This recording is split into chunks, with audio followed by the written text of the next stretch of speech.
श्री शिवाय नमस्तुभ्यम। दोस्तों, पूज्य गुरु जी ने अभी अपनी कल की शिव महापुराण की कथा 5 जून गुरुवार दशमी तिथि के दिन किया जाने वाला तुलसी की सूखी लकड़ी का एक ऐसा विशेष उपाय बताया है जो उन्होंने आज तक अपनी किसी भी कथा में नहीं बताया है।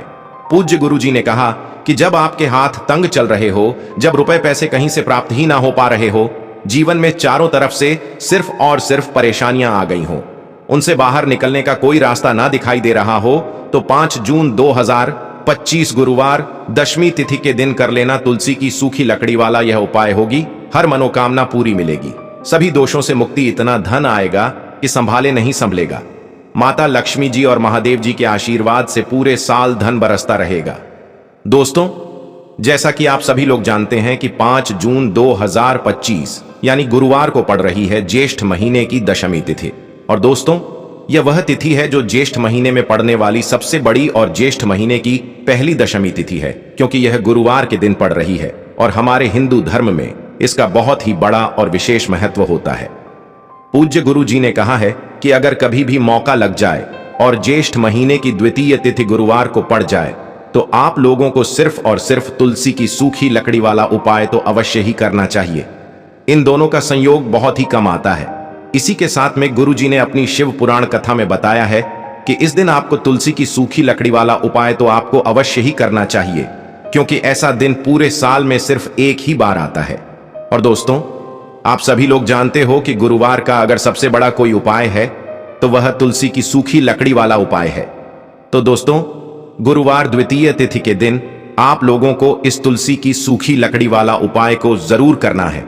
बहुत सारे लोग होंगे जिन लोगों ने इस उपाय को ना किया हो, मतलब पूरा साल निकल गया, उन्होंने किसी भी दिन इस तुलसी की सूखी लकड़ी वाला उपाय को ना किया हो।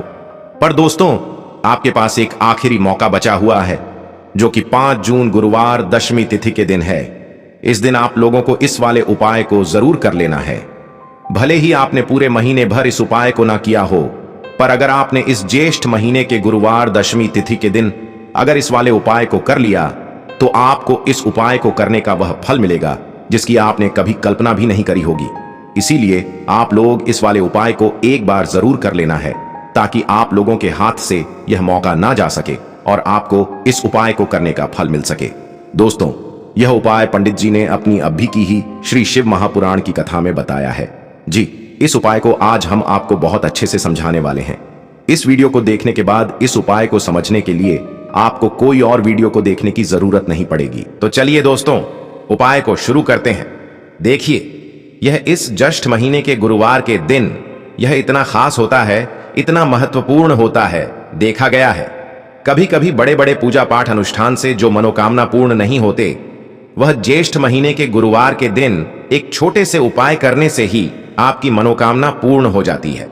और बहुत सारे लोगों ने इस उपाय को किया भी है और उनको इस उपाय को करने का फल भी जरूर मिला है।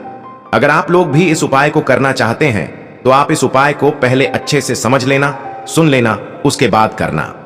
आपको इस उपाय का फल जरूर मिलेगा और इस उपाय को कर लेने से आपके घर में चाहे किसी भी प्रकार की दुख और समस्या क्यों ना चल रही हो, आपको उसका कारण भी नहीं पता है कि भाई यह समस्या किस कारण से चल रही है। उसका कुछ भी कारण हो सकता है, जैसे पितृदोष हो सकता है या किसी भी तरह का मंगल दोष भी हो सकता है। तो इस दिन आप लोगों को यह वाला उपाय कर लेना है। यह एक ऐसा उपाय है जिस उपाय को अगर किसी विशेष दिन पर किया जाए तो भाई उस विशेष दिन का जो है वह तो हमें मिलता ही मिलता है, पर हमने उस दिन पर इस उपाय को किया है तो हमें उससे भी बड़ा फल मिलता है, और फल बहुत जल्दी मिलता है, क्योंकि आप इस उपाय को बहुत ही बड़े और विशेष दिन पर कर रहे हो। तो चलिए अब उपाय के बारे में बात करते हैं, लेकिन उससे पहले आप लोगों को यह जानना आवश्यक है कि आखिर यह उपाय किस समय करना है, किसको करना है और कैसे करना है। तो चलिए हम आगे आपको वीडियो में एक एक करके बता देते हैं।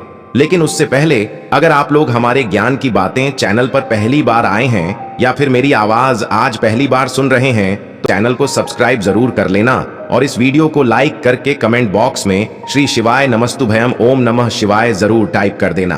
तो दोस्तों, इस तुलसी की सूखी लकड़ी वाला उपाय को हमें इस गुरुवार के दिन कैसे करना है, किसको करना है, किस समय करना है और कहां पर करना है, यह सारे सवालों के जवाब आपको इस वीडियो में मिल जाएंगे। और जो ये वीडियो देखेगा भाई, उसको तुलसी की सूखी लकड़ी वाला उपाय जरूर करना चाहिए। बात आ जाए तुलसी की सूखी लकड़ी वाला उपाय की तो यह सोने पर सुहागा वाली बात हो जाती है और यह एक बहुत ही बड़ा उपाय हो जाता है इस गुरुवार का। तो अब दोस्तों, इस तुलसी की सूखी लकड़ी उपाय को आखिर करना किसको है, सबसे पहले हम लोग वह बात जान लेते हैं। तो देखो, घर की जो बड़ी माताएं बहनें होती हैं, उन माताओं बहनों में से कोई भी एक बड़ी माता बहन इस वाले उपाय को कर सकती है। और दोस्तों, अगर आप चाह तो अपने घर में से सभी सदस्यों को भी इस उपाय को करवा सकते हैं। अगर किसी व्यक्ति की खुद की कोई मनोकामना है, खुद की कोई दुख और परेशानी है जो कि वह अपने लिए ही करना चाहता है, इस वाले उपाय को तो वह खुद अपने लिए भी कर सकता है। बाकी अगर कोई घर में से ऐसा है जो कि अपने पूरे घर परिवार की सुख और शांति के लिए यह वाला उपाय करना चाहता है, तो भाई वह भी कर सकता है। उसमें भी कोई दिक्कत वाली बात नहीं है। कहने का मतलब यह है कि इस उपाय को हर एक सदस्य भी कर सकता है और पूरे घर परिवार के सदस्य के लिए घर की बड़ी माताओं बहनों में से कोई एक माता बहन भी कर सकती है। माताएं बहनें अगर घर में उपस्थित ना हो या वह यह वाला उपाय ना कर पा रही हो, तो फिर घर का कोई बड़ा सदस्य भी इस तुलसी की सूखी लकड़ी वाला उपाय को कर सकता है। चाहे फिर वह पुरुष ही क्यों ना हो, उसमें कोई भी दिक्कत वाली बात नहीं है। उसके बाद में दोस्तों, जो अगला प्रश्न निकल कर आता है वह यह आता है इस उपाय को लेकर कि आखिर इस उपाय को हमें किस समय करना है, सुबह के समय करना है कि शाम के समय करना है। तो देखो, इस वाले उपाय को आप लोग सुबह के समय भी कर सकते हो और शाम के समय प्रदोष काल में भी कर सकते हो। अब अगर आप पूछो कि भाई सबसे उत्तम समय कौन सा रहेगा इस तुलसी की सूखी लकड़ी वाला उपाय को करने का, तो हम आपसे बस यही कहेंगे कि इस उपाय को आप सुबह के समय करेंगे तो ज्यादा बेहतर होगा। बाकी अगर प्रदोष काल शाम के समय भी करेंगे तो भी अच्छा होगा, उसमें कोई भी दिक्कत वाली बात नहीं है। तो अब दोस्तों, जो अगली सबसे बड़ी और महत्वपूर्ण बात आती है वह यह आती है कि सुबह अगर हम उपाय को करेंगे तो हमें कितने बजे से लेकर कितने बजे तक के बीच में करना है, और शाम के समय प्रदोष काल में करेंगे तो हमें कितने बजे से लेकर कितने बजे के बीच में करना है। तो देखो, सुबह जितनी जल्दी हो सके आप उपाय को करने की कोशिश करना। बाकी अगर किसी कारणवश लेट भी हो जाओ, थोड़ी देर भी हो जाए, तो 10 या 11 बजे तक भी आप उपाय कर लेना, पर 12 बजे से ज्यादा देरी ना हो। ठीक है, इस बात का ध्यान रखना। उसके बाद में दोस्तों, अगर शाम के समय प्रदोष काल की बात करें, प्रदोष काल का जो समय है होता है वह शाम के 6 बजे से शुरू हो जाता है। मतलब शाम के 6 बजे से लेकर शाम के 6 बजे से रात के 7 बजे के बीच में आप कभी भी इस वाले उपाय को कर सकते हो, उसमें कोई भी दिक्कत वाली बात नहीं है। देखिए, यदि हम किसी भी प्रकार के उपाय को निश्चित दिन और निश्चित तिथि पर करते हैं तो इसका हमें बहुत अधिक लाभ मिलता है और इन उपायों को करने के बाद हमारे जीवन में बहुत अधिक परिवर्तन आता है। साथ ही साथ यह जो उपाय आपके जीवन की सारी परेशानियों को और सारी बाधाओं को दूर करने वाले हैं। देखिए दोस्तों, आज के इस पूरे ही वीडियो में हम आपको 3 चमत्कारिक उपाय बताने वाले हैं और यह तीनों ही उपाय बहुत ही खास और बहुत ही ज्यादा विशेष होने वाले हैं। तो चलिए दोस्तों, जान लेते हैं गुरुजी द्वारा बताए गए सबसे पहले उपाय के बारे में। ज्येष्ठ माह धन प्राप्ति उपाय, तुलसी की सूखी लकड़ी घर में रख देना।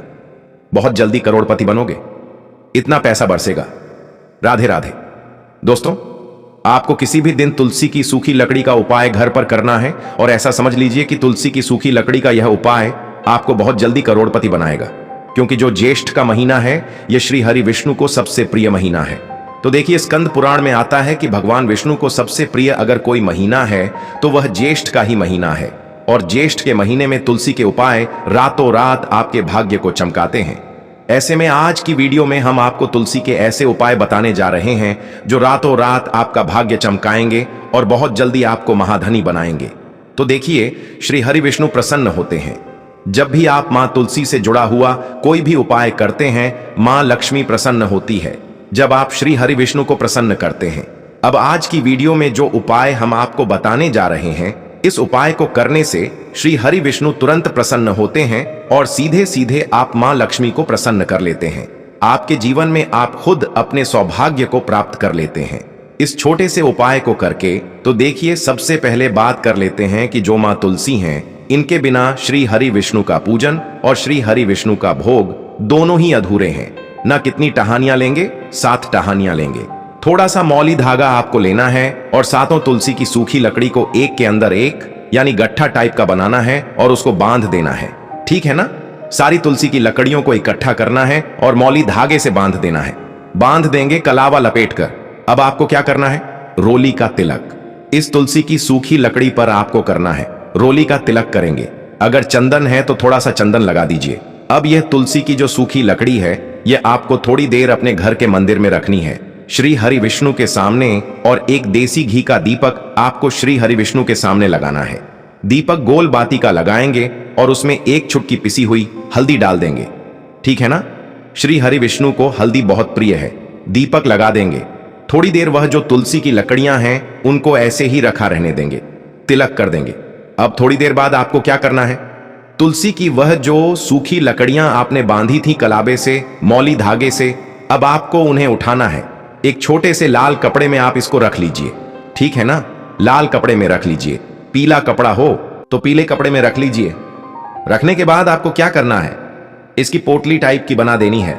धागे से लपेटकर मौली धागे से ही पोटली बना लीजिए, आराम से बंध जाती है। अब इस पोटली को आपको कहां रखना है, इसे आपको अपने घर के मुख्य द्वार पर टांगना है। ठीक है ना? अंदर की तरफ, बाहर की तरफ नहीं, अंदर की तरफ, मुख्य द्वार पर अंदर की तरफ टांग दीजिए और मां लक्ष्मी का ध्यान करिए, श्री हरि विष्णु का ध्यान करिए।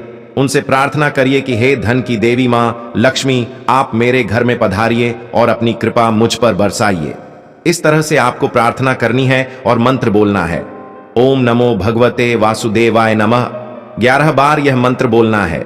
एक दीपक आपको जिस दिन भी उपाय कर रहे हैं अपने घर के मुख्य द्वार पर प्रज्वलित करना है। चौमुखी दीपक यानी 4 बाती का दीपक लगाएंगे और थोड़ी सी हल्दी उस दीपक में भी डाल देंगे। मुख्य द्वार पर दीपक बाहर की तरफ लगाना है, सीधे हाथ पर। ठीक है ना? यह उपाय जष्ट में आप करिए और देखिए कि कैसे आप महाकरोड़पति बनते हैं, कैसे आपके पास पैसा आता है और कैसे आपके पास पैसा रुकता है। तो यह वही उपाय है जो रातों रात आपके भाग्य को चमकाएगा और आपको महाधनी बनाएगा। छोटा सा उपाय आपको महाकरोड़पति बना देगा अगर सच्ची श्रद्धा से आपने इस उपाय को कर लिया। साथ ही साथ ज्येष्ठ के महीने में अगर कोई जूते का दान कर देता है, जूते चप्पलों का कोई दान कर दे इस माह में, तो समझ लीजिए उसे हर वह वस्तु मिलती है जिसकी वह कल्पना करता है, जिसकी वह चाहता है। आपने अगर कुछ ऐसा सोचा है कि हाँ मुझे यह वस्तु या मुझे यह चीज मिल जाए, मेरी यह इच्छा पूरी हो जाए, आपकी कोई भी इच्छा अधूरी है, पूरी नहीं हो रही, तो ज्येष्ठ माह में आप चाहे एक व्यक्ति को दान करें, जूते या चप्पल का दान जरूर करिए, जल का दान इस माह में करिए और फिर देखिए कि आपका भाग्य कैसे आपका साथ देता है और कैसे आप अपने जीवन में आगे बढ़ते चले जाते हैं। तो बहुत अच्छे से उपाय आपको बताया है। अब हम बात करते हैं दूसरे विशेष उपाय ई की। देखिए यह उपाय भी आपको तुलसी जी के पौधे के वहां पर करना है। आपके भाग्य का उदय करने के लिए आपके घर में धन सम परेशानियां हैं, कर्ज की समस्या अगर दिन पर दिन बढ़ती जा रही है, खत्म नहीं हो रही है, बहुत ज्यादा परेशानियां हैं, तो आपको यह उपाय करना चाहिए। देखो करना क्या है, बहुत ध्यान से समझना। आपको मात्र तांबे के पात्र के अंदर जल लेना है। उस जल के अंदर एक चुटकी आपको हल्दी मिला देनी है। ठीक है? और साथ में लेना है कमल गट्टा। यह केवल उपाय गुरुवार द्वितीय तिथि के दिन करना। अगर आपको ऐसा लगता है कि आपके जीवन में अष्टलक्ष्मी का वास नहीं है, भाग्य का साथ आपको नहीं मिल पा रहा है, तो आप यह उपाय शनिवार के दिन कर सकते हैं, गुरुवार के दिन भी कर सकते हैं। ठीक है? गुरुवार दोनों दिन आप यह उपाय कर सकते हैं। देखो करना क्या है, इस टाइम के पात्र के अंदर हल्दी डाली और एक कमल गट्टा डाला। अब आपको तुलसी जी के वहां पर जाना है। देखिए जब आप हल्दी डालोगे जल के पात्र के अंदर, तब आपको ओम नमो भगवते वासुदेवाय का 11 बार जाप करना है, फिर हल्दी डालना है। जब आप कमल गट्टा डालोगे तब आपको ओम श्री नमः या ओम महालक्ष्मी नमः इस मंत्र का जाप करते हुए एक कमल गट्टा डालना है, 11 बार जाप करना है। ठीक है? कमल गट्टा और हल्दी दोनों होना चाहिए। कमल गट्टा महालक्ष्मी का प्रतीक माना जाता है और हल्दी जो है वह भगवान विष्णु के निमित्त आप हल्दी डालेंगे। ठीक है? इस जल को आपको तुलसी जी की जड़ में अर्पित करना है। ओम नमो भगते वासुदेवाय का जाप करते हुए बस इतना सा उपाय करना। धन संबंधित को कोई भी परेशानियां हैं वह सब दूर हो, ऐसी आपको प्रार्थना करनी है। कर्ज से जुड़ी कोई परेशानी हो तो ऐसी प्रार्थना करनी है कि यह दूर हो जाए। ऐसी कामना करते हुए यह दूसरा प्यारा सा उपाय आपको करना है। तो देखो यह हो गया दूसरा उपाय, जो कि आप सुबह से लेकर के शाम तक कर सकते हैं। गुरुवार के दिन सिर्फ एक बार ही करना है। अब जो कमल गट्ट है, कमल गट्टे को आपको वहीं पर तुलसी जी के वहां पर रखे रहने देना है, आपको उठाना नहीं है। वह कमल गट्टा चाहे तो आप तुलसी जी की वहीं पर गांठ दें। ठीक है तो भी चलेगा। तो इस प्रकार से आपको यह सुंदर सा उपाय करना है। अब हम बात करते हैं तीसरे उपाय की। ध्यान रखना, ये जो दूसरा उपाय है यह आपको आपके घर में ही करना है, बाहर कहीं पर भी मत करके आना, ठीक है।